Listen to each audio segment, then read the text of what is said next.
Today, we're breaking down something that's glamorous, iconic, and let's be honest, kinda controversial.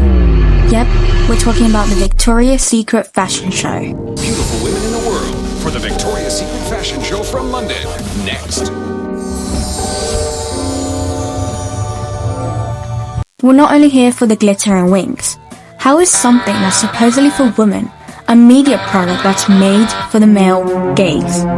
The Victoria's Secret fashion show started in 1995 and became an annual spectacle that merged lingerie, supermodels, pop stars, and mass media.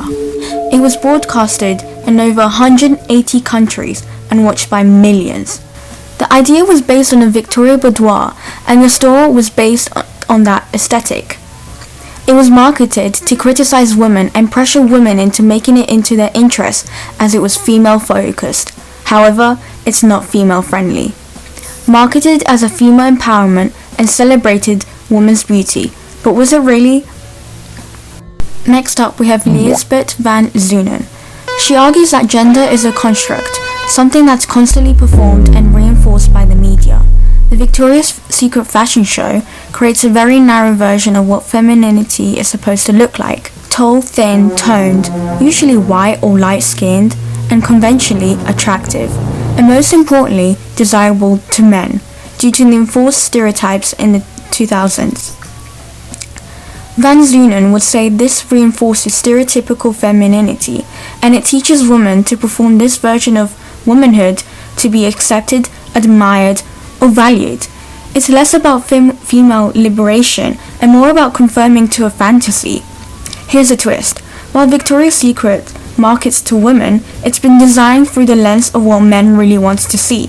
From its branding to its runway show, it sells a fantasy, not to empower a woman, but to attract male attention.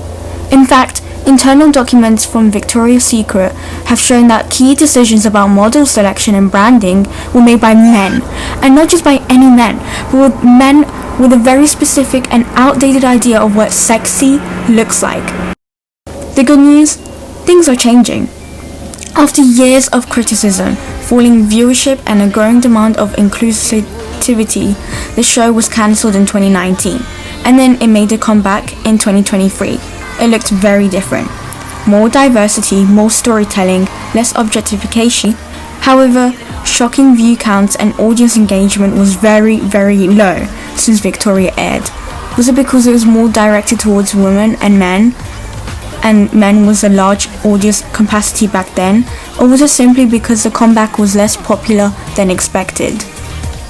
But the big question remains, can a brand build on a male gaze ever truly empower women, or is it just rebranding the same product in a more socially acceptable package? So next time you see a lingerie in a runway, ask yourself, who is this really for? Is it celebrating women or just selling them? Is Victoria's Secret really for women or just another fantasy dressed as empowerment? Thank you for watching.